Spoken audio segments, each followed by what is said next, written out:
Minister గారిని తీసుకుంటే ఇక ఆవిడని చూస్తే చేతులెత్తి దండం పెట్టబుద్దేస్తుంది నిజంగా. గతంలో ప్రతిపక్షంలో ఉన్నప్పుడు మాట్లాడింది అంటే అధికారం వచ్చిన తర్వాత కష్టపడిన వ్యక్తికి ఏదో ఒక గౌరవం ఇచ్చి నిలబెడతారు అని. మ్యాక్సిమం ఆవిడకి హోమ్ మినిస్టర్ పదవి ఇచ్చేసారు, అయిపోయింది.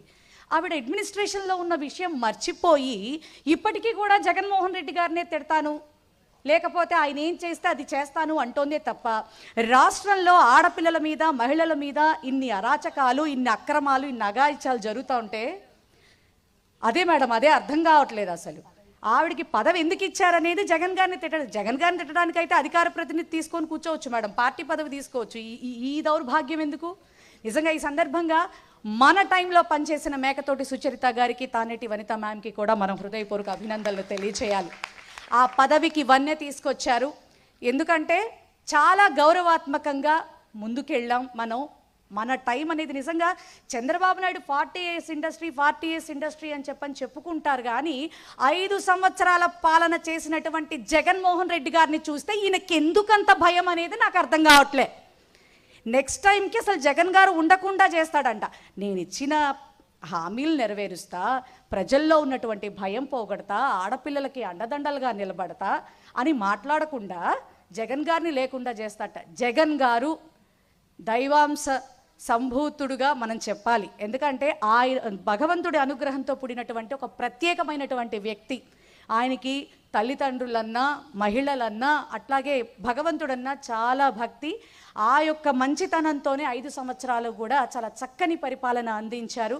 అటువంటి నాయకుడికి మనం అందరం ఈ రోజున సైనికులుగా ఉంటాం, మన అదృష్టంగా భావిస్తూ ఉన్నాను నేను.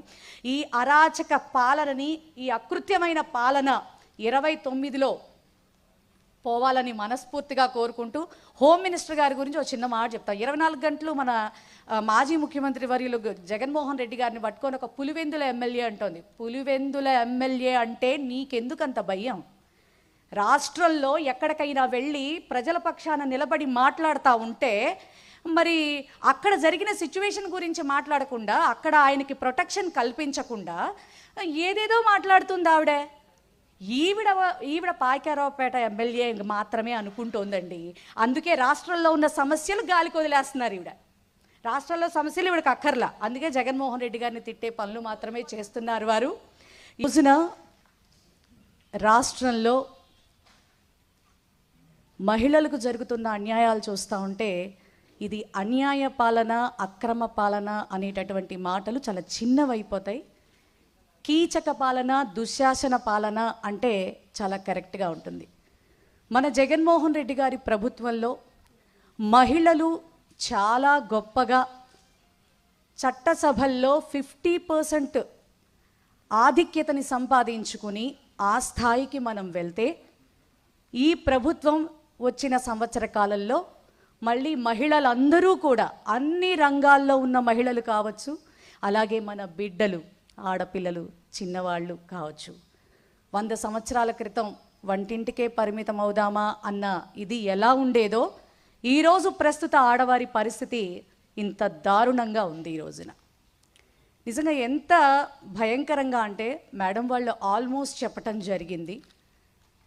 మన ప్రభుత్వం రాగానే 40,000 బెల్ట్ షాపులు రద్దు చేసి ఒక క్రిస్టల్ క్లియర్ ఇన్స్ట్రక్షన్స్తో మరి జగన్మోహన్ రెడ్డి గారి పాలన ఆ విధంగా ముందుకు పోతే సంవత్సర కాలంలో 60,000 70,000 బెల్ట్ షాపులకి అవకాశం ఇచ్చి, గుడి లేదు బడి లేదు, ఎవరైనా సరే తాగండి ఊగండి అని చెప్పని మరి మధ్యాంధ్రప్రదేశ్గా సంవత్సర కాలంలోనే మార్చినటువంటి గొప్ప ఘనత ఈ చంద్రబాబు నాయుడు గారికి మాత్రమే దక్కుతుంది. నిజంగా ఎంత దారుణం అంటే చంద్రబాబు నాయుడు గారికి అమరావతి మహిళలు మాత్రమే మహిళలుగా కనబడటం అనేది చాలా మనం బాధపడవలసినటువంటి విషయం. అంటే ఆ మహిళలు కాదా అని కూడా నేను మాట్లాడను. మనం కూడా మహిళలమే, ఈ రాష్ట్రంలో ఉన్న వాళ్ళందరం మనందరం కూడా మహిళలమే అని ఆయన గుర్తించాలి. ఎందుకంటే సాక్షి మీడియా ద్వారా ఎవరో జర్నలిస్టు మాట దొర్లినటువంటి మాటని పట్టుకుని ఇంత దారుణంగా సాక్షి మీడియా మళ్ళీ క్షమాపణలు కూడా చెప్పడం జరిగింది. కేఎస్ఆర్ గారు కూడా క్షమాపణ చెప్పడం జరిగింది బాధ్యత తీసుకుని. కానీ అంత జరిగినప్పటికీ కూడా కక్షపూరితమైనటువంటి చర్యలతో ముందుకెళ్ళి అసలు ఎలా చెప్తారు అసలు అయితే అబ్బా అసలు ఆ రేణుకా చౌదరి గారికి అయితే మహాతల్లి నిజంగా ఆవిడ కాంగ్రెస్ ఎంపీగా ఏ రకంగా ముందుకు పోతా ఉందో నాకైతే అర్థం కావట్లేదు. మనందరం సిగ్గుపడాల్సిన చిన్న మాట కూడా చెప్తాను నేను. ఎందుకంటే గతంలో అనుకుంటా యూట్యూబ్లో వీడియో చూశానండి నేను. జర్నలిస్టులు మీరు తాగుతారు కదా, మీరు ఎట్లా సారా వ్యతిరేక ఉద్యమంలో పాల్గొంటారు అని అడిగితే అసలు నిజంగా దానికి దీనికి సంబంధం ఏంటని అడిగింది ఆవిడకి అస్సలు వర్తించదట. ఈవిడ మళ్ళీ మన జగన్మోహన్ రెడ్డి గారి గురించి తప్పుడు మాటలు మాట్లాడుతుంది. వాళ్ళకి సంబంధించిన వాళ్ళు ఏం మాట్లాడినా తప్పులేదు, ఏమీ అసలు అది తప్పే కాదు. జగన్మోహన్ రెడ్డి గారిని మాత్రం, భారతమ్మ గారిని మాత్రం, విజయమ్మ గారిని మాత్రం ఏది పడితే అది అనేస్తారు. పేక పిసికి చంపేస్తే బాగుండని కూడా అంటారు. ఇవి తప్పు మాటలు కాదు. అలాగే మరి అమరావతి మహిళల మీద ఏదో అనేశారు అని చెప్పిన అది మనకి సంబంధం లేకపోయినా వైఎస్ఆర్సీపీకి ఆపాదించి రగడ చేసి పెట్టినటువంటి వీళ్ళు మరి చంద్రబాబు నాయుడు గారు మరి ఎలా మనం ఏ విధంగా వారిని అరెస్ట్ చేయకూడదో ఒక్క మాట ఇది మీరు అందరూ ఆలోచించుకోవాలి. సూపర్ 6 ఇస్తానని చెప్పని ఇవ్వకుండా ఇచ్చేశాను, ఇక మీద మాట్లాడితే నాలుకలు మందం అని అంటే మహిళలందరం మనం కూడా ఉన్నాం కదా. మరి నమ్మి ఓట్లేసిన ఆంధ్ర రాష్ట్ర మహిళల నాలుకలు మందం అన్న చంద్రబాబు నాయుడు గారిని ఏం చేయాలా చెప్పాలి, అంతే కదా. మనమందరం కూడా ఈ సభ ద్వారా గౌరవ ముఖ్యమంత్రి వర్యుల్ని మనం అడుగుతా ఉన్నాం.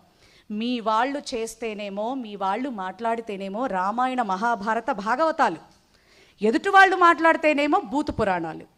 ఇవి ఈ దరిద్రమైనటువంటి పరిస్థితుల నుంచి ఖచ్చితంగా మహిళలందరూ కూడా ఒక అడుగు ముందుకు వేయాల్సినటువంటి పరిస్థితి ఈ రోజున ఉంది.